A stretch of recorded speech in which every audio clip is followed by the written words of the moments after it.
چھٹے پارے میں سورہ نساء کا باقی حصہ ہے اور سورہ مائدہ کا ابتدائی حصہ ہے۔ سورہ نساء کے باقی حصے کے اندر چھٹے پارے کی جو پہلی آیت ہے، بسم اللہ الرحمن الرحیم، لا يحب اللہ الجہر بالسوء من القول الا من ظلم وکان اللہ سمیعا علیما، آیت 148۔ اس میں اللہ سبحانہ وتعالیٰ نے جو شر کی خبریں ہیں اس کو پھیلانے سے منع کیا ہے۔ یعنی اس میں بطور خاص اگر دور حاضر میں ہم دیکھیں براڈر پرسپیکٹو میں، تو میڈیا انڈسٹری اس کے اندر انوالو ہے کہ آپ دیکھیں کہ جس خبر سے ان کو PR آتی ہے اور جس خبر سے ان کو ویئرشپ ملتی ہے اور جس خبر سے ان کو ڈالرز آتے ہیں، جان بوجھ کے وہی خبریں چلانے کی ان کی کوشش ہوتی ہے، چاہے اس سے خیر پھیلے چاہے اس سے شر پھیلے، اس سے ان کو کوئی سروکار نہیں ہے۔ اس طریقے سے اگر ہم اس کو نیچے معاشرے میں لے آتے ہیں تو عمومی طور پہ ہم بھی یہی کام کر رہے ہوتے ہیں، یعنی معاشرہ ایک دوسرے کا آغاز کر رہا ہوتا ہے نا، ہم بھی یہی کام کر رہے ہوتے ہیں کہ ہم ایک دوسرے کو ایسی باتیں جو شر والی ہوتی ہیں، کسی بندے کا عیب ہوتا ہے، کسی بندے کی کوئی اس طرح کی چیز ہے، تو ہم بحیثیت مجموعہ ایسے ہی ہیں، ہم وہی بات لوگوں کو بار بار کر رہے ہوتے ہیں۔ کہتے ہیں کہ غیبت میں اور شکایت میں بس تھوڑا سا فرق ہے۔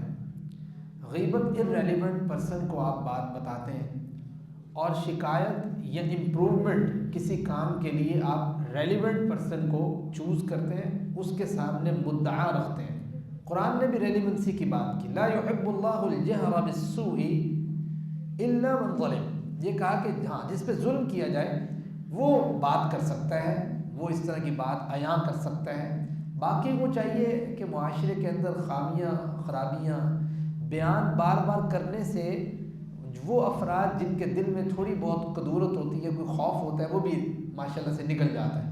وہ کہتے ہیں اللہ آج چلا جا بندہ کر سکتا ہے تو میں نہیں کر سکتا، وہ اسی چکروں میں سارا معاشرہ کیا ہو جاتا ہے، بگڑ جاتا ہے۔ اللہ سبحانہ وتعالیٰ نے باقی جو سورہ نساء کا حصہ ہے اس میں دوسری اہم بات جو ہے وہ جو سمجھ آتی ہے وہ یہ ہے، جو میں آپ سے شیئر کرنا چاہتا ہوں۔ اہم تو ساری ہے، ٹھیک ہے، عام کا مطلب میرا وہ نہیں ہے کہ باقی عام خیر اہم ہے، ٹھیک ہے، عام کا مطلب یہ ہے کہ جو مجھے ایسا لگ رہا ہے کہ ریلیونسی چیزوں کی ہوتی ہے تو بندہ اس حساب سے پک اینڈ چوز کرتا ہے۔ تو جناب عیسیٰ علیہ السلام کا قتل کی جب معاملے کی بات آئی تو یہ بات پتہ لگی کہ یہود یہ دعویٰ کرتے تھے کہ ہم نے عیسیٰ علیہ السلام کو وَلِنَعُوذُ بِاللَّہ قتل کیا ہے۔ قرآن کہتا ہے وَقَوْلِهِمْ إِنَّا قَتَلْنَا الْمَسِيحَ عِيسَى ابْنَ مَرْيَمَ رَسُولَ اللَّهِ وَمَا قَتَلُوهُ وَمَا صَلَبُوهُ وَلَكِنْ شُبِّهَ لَهُمْ وَإِنَّ الَّذِينَ اخْتَلَفُوا فِيهِ لَفِي شَكٍّ مِّنْهُ مَا لَهُم بِهِ مِنْ عِلْمٍ إِلَّا اتِّبَاعَ الظَّنِّ وَمَا قَتَلُوهُ يَقِينًا بَلْ رَفَعَهُ اللَّهُ إِلَيْهِ، انہوں نے قتل نہیں کیا، اللہ سبحانہ وتعالیٰ نے اپنے پاس انہیں اٹھا لیا۔ اس کی ہلکی سی آواز اگر کم کریں تو یہ جو چیخ رہا ہے تو ختم ہو جائے گی۔ اس کے بعد جو اگلی اہم چیز ہے وہ یہ ہے کہ کلالہ کے میراث کا ذکر کیا اس کے اندر۔ قرآن کہتا ہے یستفتونک قل اللہ یفتیکم فی الکلالہ، کہ یہ کلالہ کے بارے میں آپ سے پوچھتے ہیں، آپ انہیں کلالہ کے میراث کے بارے میں بھی بتائیں۔ کلالہ کہتے ہیں جس کی اصل اور فرع نہ ہو۔ اصل یہ ہے کہ یعنی اوپر ماں باپ وہ نہ ہو، اور فرع کہتے ہیں نیچے اولاد نہ ہو۔ تو ایسا بندہ جس کی اولاد بھی نہیں ہے، ماں باپ بھی نہیں ہے، اب اس کی وراثت کیسے تقسیم ہوگی، تو وہ یہاں پہ ذکر کیے۔ پھر اس کی لمبی ایک ڈیٹیل ہے، میں نے جیسے آپ کو بتایا پہلے بھی جب ہم وراثت کے پیچھے بھی بات کی چیپٹر 4 میں، تو یہی بات ہوئی کہ یہ کوئی ایسا نہیں ہے کہ ہم ود ان منٹ میں آپ کو بتاؤں یار ایسے کر لیں اور تقسیم ہو جائے گی۔ ظاہری بات ہے اس میں کیسز بنتے ہیں، کیا کیس ہے، کون سے بندے کو کیا حصہ جائے گا، اور وہ ساری چیزیں۔ اس کے بعد سورۃ مائدہ ہے۔ مائدہ المائدہ کہتے ہیں دسترخوان کو۔ مائدہ کسے کہتے ہیں؟ دسترخوان کو۔ لگایا کریں دسترخوان، بلا لیا کریں مجھے بھی کبھی کبھی، ہاں۔ تو دسترخوان المائدہ، المائدہ کسے کہتے ہیں؟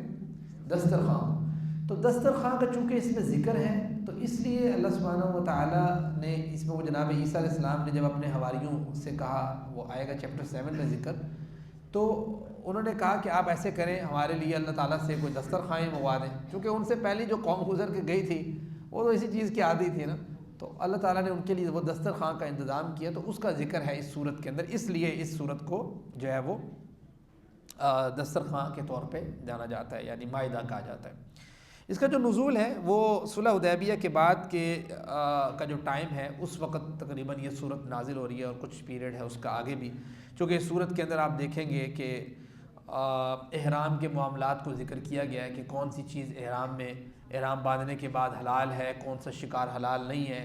جیسے کہا کہ خشکی کا شکار تم پہ احرام میں حرام ہے، اور جو طری کا شکار ہے وہ حلال ہے، اس طرح کی باتیں کی، تو وہ اس موقع پہ سمجھ آتی ہے کہ یہ وہ موقع ہے کہ جب نازل ہو رہی ہے۔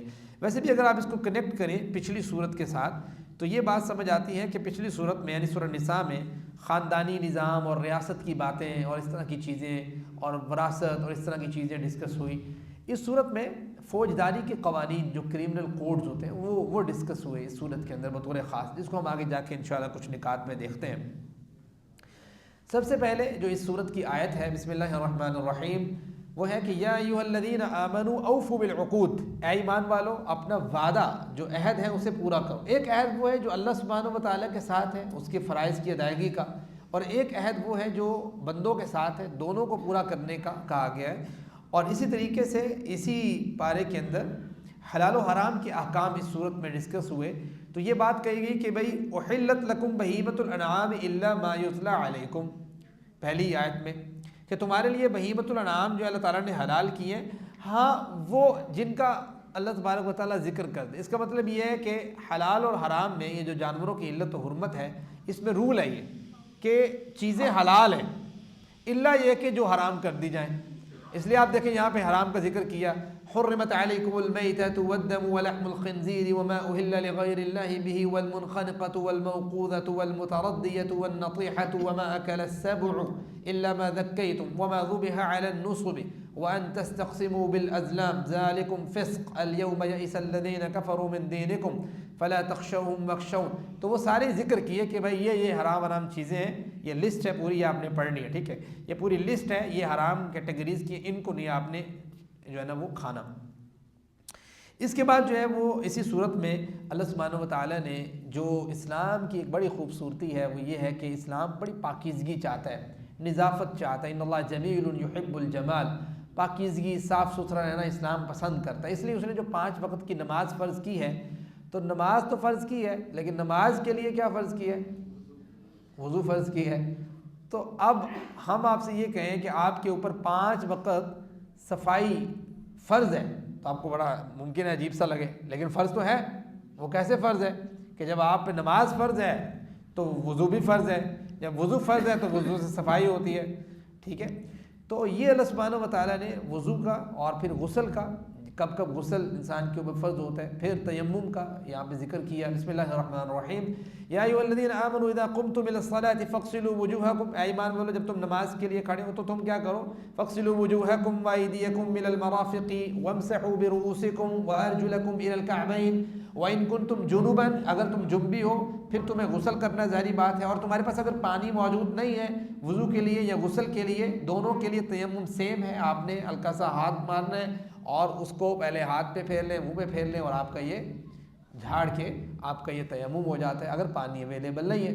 تو گویا یہ نظافت کا طریقہ بتایا۔ یہ تیمم کا بھی طریقہ حکمت یہ محسوس ہوتی ہے کہ یہ اس لیے بتایا کہ آپ کو یہ نہ ہو کہ جب وضو پانی نہ ہو تو آپ وضو ہی نہ کرو، آپ کو کم از کم کچھ کر رہے ہو تو آپ کو احساس ہونا ہے کہ یار میں کچھ کر رہا ہوں، تاکہ آپ جب پانی ہو تو آپ وضو کرو لازمی طور پہ۔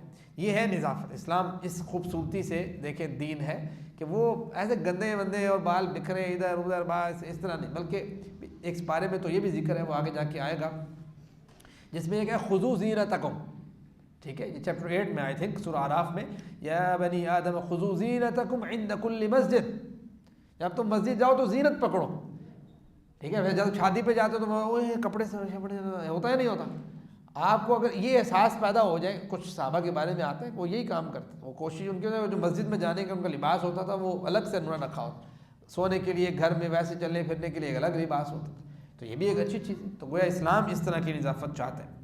پھر آگے فوجداری کے قوانین کچھ ڈسکس ہوئے ہیں، اس میں سب سے پہلا محاربین کا کیس ہے۔ محاربین جو ہے جو اسلامی ریاست کے اندر خرابی کا باعث بنے، ایسے حملے کرتے پھریں اور ڈاکو قسم کے لوگ ہوں، ان کے لیے جنہوں نے بد امنی پھیلائی ہو، کبھی کسی کو مار دیں، کبھی کسی کے ساتھ کیا کریں، ان کے بارے میں اسلام کی جو سٹیٹمنٹ ہے وہ بڑی واضح ہے آیت نمبر 33 میں، انما جزاء الذین یحاربون اللہ ورسولہ ویسعون فی الارض فسادا ان یقتلوا او یصلبوا او تقطع ایدیہم وارجلہم من خلاف او ینفوا من الارض ذلک لهم خزی فی الدنیا ولہم فی الآخرۃ عذاب النار۔ ان کو آپ اتنی سخت سزا دیں، قتل کر دیں یا سولی پہ لٹکا دیں یا ان کے ہاتھ پاؤں کاٹ دیں مخالف سمت سے، جو سزا اس وقت موافق سمجھ آئے تو یہ سزا دیں، تاکہ اسلام بالکل نہیں چاہتا کہ اس کا جو معاشرہ ہے وہ بد امنی کا شکار ہو۔ ٹھیک ہے، پھر اس میں انہوں نے چوری کی بات کی، فوجداری جو قانون میں چوری بڑی عام چیز ہے، ٹھیک ہے، یہاں پہ جو چوری کرے اس کا والسارق والسارقۃ فاقطعوا ایدیہما جزاء بما کسبا نکالا من اللہ، آپ یہ چور کو سزا دینے لگ جائیں، ٹھیک ہے، تو آپ دیکھیں کہ جب کوئی ایک پورے معاشرے میں یعنی ایک پوری کالونی میں ایک بندہ مل گیا نا جس کا ہاتھ ایسے ادھر پوچھا اس نے ہاں بھی کیا، تو باقی سب سیدھے ہو جائیں گے، سمجھ رہے ہیں۔ لیکن یہاں پہ جو ہے نا وہ کسی کو اٹھا لیں گے بغیر پوچھے، کبھی کسی کی چوری کبھی کسی کی چوری، آپ اتنی سیکیورٹی کے ساتھ بھی ہم سنتے ہیں کہ یار فلاں جگہ پہ چوری ہوگی۔ آج میں نے ایک مسجد کا کیس سنا ہوا، گلہ خالی کر کے لے گئے۔ تو اب مسئلہ یہ ہے کہ بھائی یہ جو حساب کتاب ہے یہ بذات خود کتنا خوفناک ہے۔ تو اللہ سبحانہ و تعالیٰ ہمیں معاف فرمائے۔ پھر اللہ سبحانہ و تعالیٰ نے وہ جو تورات کے احکام ہیں ان کا اعادہ کیا، جو آیت نمبر 45 ہے، وَكَتَبْنَا عَلَيْهِمْ فِيهَا أَنَّ النَّفْسَ بِالنَّفْسِ وَالْعَيْنَ بِالْعَيْنِ وَالْأَنْفَ بِالْأَنْفِ وَالْأُذُنَ بِالْأُذُنِ وَالسِّنَّ بِالسِّنِّ وَالْجُرُوحَ قِصَاص، یعنی کان کے بدلے کان، آنکھ کے بدلے آنکھ، ناک کے بدلے جو جرم کرے نا، کسی کے ساتھ بندے کے ساتھ زیادتی کرے اس کے ساتھ سیم وہ زیادتی کرے، سیم اس کے ساتھ وہی معاملہ کرے، چونکہ وَمَنْ قَتَلَ نَفْسًا بِغَيْرِ نَفْسٍ فَكَأَنَّمَا قَتَلَ النَّاسَ جَمِيعًا، کوئی بندہ کسی نفس کو قتل کرتا ہے جان بوجھ کے بغیر کسی وجہ سے، تو اس نے تو ایسے ہی جیسے ساری انسانیت کو کیا کیا ہے، قتل کیا۔ یہ قانون ہے، اتنے سخت قانون کہ اس کے مطابق اگر آپ فیصلے کریں۔ پھر اس کے بعد رد عیسائیت کے اوپر آپ کو ڈفرینٹ جگہوں پہ اسی پارے کے اندر مختلف چیزیں ملے گی، جیسے مثال کے طور پہ عیسائیوں کا عقیدہ ہے حلول کا نا، دو قسم کے عیسائیوں کے جو ہے نا وہ فرقے ہیں۔ ایک فرقہ ہے جو حلول کا عقیدہ رکھتا ہے، انکارنیشن اس کو کہتے ہیں۔ ان کا جو عقیدہ وہ یہ ہے کہ وَلِنَعُوذُ بِاللَّہ، اللہ تعالیٰ کہیں عیسیٰ میں حلول کر گئے، یعنی آگے جسم کے اندر، اور وہ یہ خدا ہیں، ٹھیک ہے، وہ کہتے ہیں ہم بھی ایک کو مانتے ہیں، لیکن مانتے اس طرح جس طرح ہمارے کچھ مسلمان بڑی کہانیاں سناتے ہیں وحدت الوجود کی اور شہود کی، ٹھیک ہے، تو یہ سیم اس طرح سے ملتا جلتا ہے۔ تو قرآن نے اس کو رد کیا آیت نمبر 17 میں، لَقَدْ كَفَرَ الَّذِينَ قَالُوا إِنَّ اللَّهَ هُوَ الْمَسِيحُ ابْنُ مَرْيَمَ، کچھ لوگوں نے یہ کہا کہ مسیح جو ہے وہ گویا اللہ تعالیٰ بنا دیا انہوں نے۔ قُلْ فَمَنْ يَمْلِكُ مِنَ اللَّهِ شَيْئًا إِنْ أَرَادَ أَنْ يُهْلِكَ الْمَسِيحَ ابْنَ مَرْيَمَ وَأُمَّهُ وَمَنْ فِي، اللہ تعالیٰ کے لیے کیا ہے؟ اللہ تعالیٰ عیسیٰ کو اور اس کی والدہ کو ہلاک کرنا چاہے ہلاک کر دے، اس سے پوچھنے والا کون ہے؟ یہ تم نے کیسی بات کر دی؟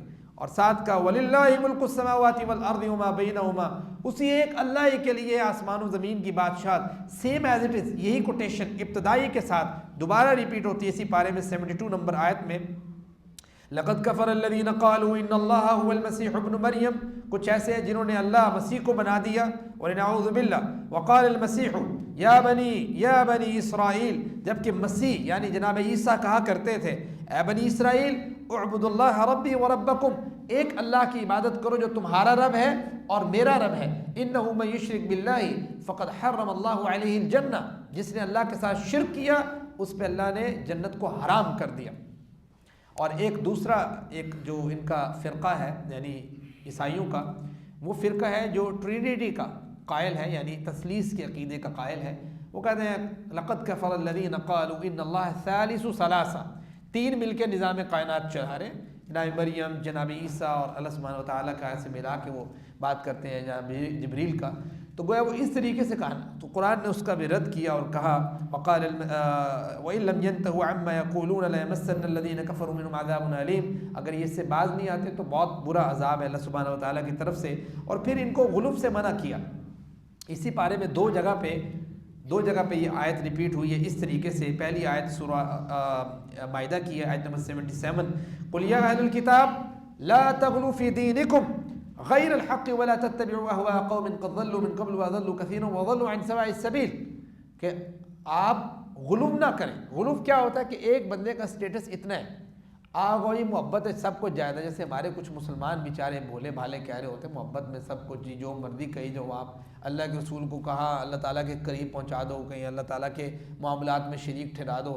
تو یہ جو کہی جو محبت میں کس نے کہا ہے محبت میں فلاں میں سب کچھ جو کہیں بھی جائز نہیں ہے سب کچھ. بھائی جو اصول اور قوانین قرآن و سنہ نے دیے ہیں اسی کے اندر رہنا چاہیے ایک مسلمان کو, کوئی سب کچھ جائز نہیں ہوتا کسی جگہ پر بھی. ٹھیک ہے, تو یہ بڑی اہم بات ہے.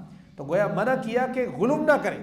آپ نبی کریم صلی اللہ علیہ وسلم نے امت کو یہ تلقین کی لا تطرونی کما اطرت النصارى المسیح ابن مریم, مجھے ویسے بڑھا چڑھا کے بیان نہ کرنا جیسے نصارہ نے عیسیٰ ابن مریم کو بڑھا چڑھا کے بیان کیا. میں اللہ کا بندہ ہوں اور اس کا رسول ہوں, یہ رسول اللہ صلی اللہ علیہ وسلم کا فرمان ہے. او کما قال نبی صلی اللہ علیہ وسلم. اور پھر سورہ نساء کی ہی آیت نمبر 171 میں یہ بات پھر ریپیٹ ہوتی ہے یا اہل کتاب لا تغلوا فی دینکم کے تحت. پھر اللہ سبحانہ و تعالیٰ نے اس صورت میں سورہ مائدہ میں دو جگہ پہ ایک جیسی کوٹیشن ہے وہ میں آپ کے سامنے رکھنا چاہتا ہوں. جیسے مثال کے طور پہ ایک آیت ہے آیت نمبر 2 اور پھر آیت نمبر 8. آیت نمبر 2 میں ہے وَلَا يَجْرِمَنَّكُمْ شَنَآنُ قَوْمٍ عَلَىٰ أَلَّا تَعْدِلُوا, کسی قوم کی دشمنی تمہیں عدل سے نہ پھیر دے. اعدلوا هو اقرب للتقوى, عدل کرنا ہے یہ تقوی کے زیادہ قریب ہے. اور نیکی میں ایک دوسرے کا ساتھ دو, برائی میں بالکل ساتھ نہ دو. وتعاونوا على البر والتقوى ولا تعاونوا على الاثم والعدوان, اسی چیز کو ریپیٹ کیا اسی میں. اور آیت نمبر 8 میں کہا ولا يجرمنكم شنآن قوم على الا تعدلوا اعدلوا هو اقرب للتقوى واتقوا الله ان الله خبير بما تعملون. پھر اس بارے میں اللہ سبحانہ و تعالیٰ نے اللہ تعالیٰ کی شریعت کے موافق فیصلے کرنے کا حکم دیا اور 3 کیٹیگریز بیان کی ہیں. نمبر 1 ومن لم يحكم بما انزل الله فاولئك هم الكافرون ومن لم يحكم بما انزل الله فاولئك هم الظالمون ومن لم يحكم بما انزل الله فاولئك هم الفاسقون. 3 کیٹیگریز بیان کی ہیں. جو بندہ یعنی یہ ایسا نہیں ہے کہ کوئی بندہ بھی اگر اللہ کے حکم کے مطابق نہیں چل رہا تو آپ اس کو کافر بنا دیں. جس طریقے سے جو ہے نا وہ اس طرح کی جماعتیں اس طرح کے گروہ پیدا ہوئے اور اس طرح کی کمیونٹیز پیدا ہوئی خارج کی جنہوں نے مسلمانوں کی تکفیر کی اور یہ نہیں مانتے ان کو جو ہے نا وہ آپ مار دیں. اس طرح نہیں ہوتا, بلکہ جو بندہ قرآن کا ہی انکار کر دے میں مانتا ہی نہیں ہوں, اسلام سے انکار کر دے, پھیر لے اپنے آپ کو, یہ تو کفر میں جاتا ہے. باقی لوگ ظلم اور فسق میں جاتے ہیں. ٹھیک ہے, تو یہ کیٹیگریز ہیں اس طریقے سے. اور پھر یہی چیز بار بار ریپیٹ ہوئی ہے. میں جیسے آیت نمبر 44 ومن لم يحكم بما انزل الله فاولئك هم الكافرون کی, 45 میں ظالمون کی, 47 میں فاسقون کی, 49 میں کہا گیا وَأَنِ احْكُم بَيْنَهُم بِمَا أَنزَلَ اللَّهُ, اللہ کے رسول آپ ان کے مابین فیصلہ کریں جو اللہ تعالیٰ نے آپ پہ نازل کیے اس کے مطابق اور خواہشات پہ نہ چلیں. آیت 50 میں کہا افحکم الجاہلیت یبغون, یہ لوگ چاہتے ہیں کہ جاہلیت کے مطابق آپ ہمارے فیصلے کریں, ایسا نہیں ہوگا. پھر آیت 48 میں کہا وَأَنزَلْنَا إِلَيْكَ الْكِتَابَ بِالْحَقِّ, ہم نے آپ کے پاس اس کتاب کو نازل کیا ہے حق کے ساتھ. یہ لِتَحْكُمَ بَيْنَ النَّاسِ بِمَا أَرَاكَ اللَّهُ, یہ لوگوں کے مابین جو ہے نا وہ فیصلہ کرے گی. اور اس کا فیصلہ یہ ہے کہ یہ صرف مصدقا لما بین یدیہ ومحیمنا, اپنے سے پہلی کتابوں کی تصدیق بھی کرتی ہے اور یہ حفاظت کرنے والی بھی ہے کہ کون سی بات درست ہے کون سی بات غلط ہے.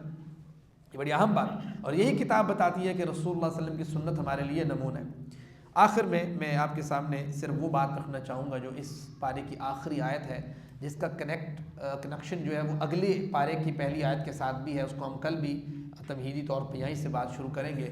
وہ یہ ہے کہ یہود جو ہے اور مشرک, قرآن نے ذکر کیا کہ آپ ان کو مخالفت میں آگے دیکھیں گے عیسائیوں کے مد مقابل. یعنی اگر آپ کیٹیگریز کریں تو یہودیت اور مشرکین یہ آپ سے زیادہ بغض, عداوت, حسد, کینہ رکھتے ہیں. عیسائیت کمپیریٹو کم رکھے گی آپ سے, اور حقیقت میں ایسا ہے. قرآن نے جیسے ذکر کیا ہے, آخری آیت ہے 82 نمبر لَتَجِدَنَّ أَشَدَّ النَّاسِ عَدَاوَةً لِلَّذِينَ آمَنُوا الْيَهُودَ وَالَّذِينَ أَشْرَكُوا. آپ یہود کا حالت دیکھ لیں, انہوں نے ادھر فلسطین کا معاملہ چھیڑا ہوا ہے, اور ادھر ان مشرکوں کی حالت دیکھ لیں, انہوں نے کشمیر کی کیا حالت کی ہوئی ہے. اور وَلَتَجِدَنَّ أَقْرَبَهُمْ مَوَدَّةً لِلَّذِينَ آمَنُوا الَّذِينَ قَالُوا إِنَّا نَصَارَى ذَلِكَ بِأَنَّ مِنْهُمْ قِسِّيسِينَ وَرُهْبَانًا وَأَنَّهُمْ لَا يَسْتَكْبِرُونَ. ان میں اچھے لوگ بھی ہیں, نرم دل لوگ بھی ہیں, جن کا تذکرہ اگلے پارے کی پہلی آیت میں آئے گا. اللہ سبحانہ و تعالیٰ جو نکات میں نے آپ کے سامنے رکھے ہیں اس کے موافق عمل کی توفیق دے. وما علینا الا البلاغ.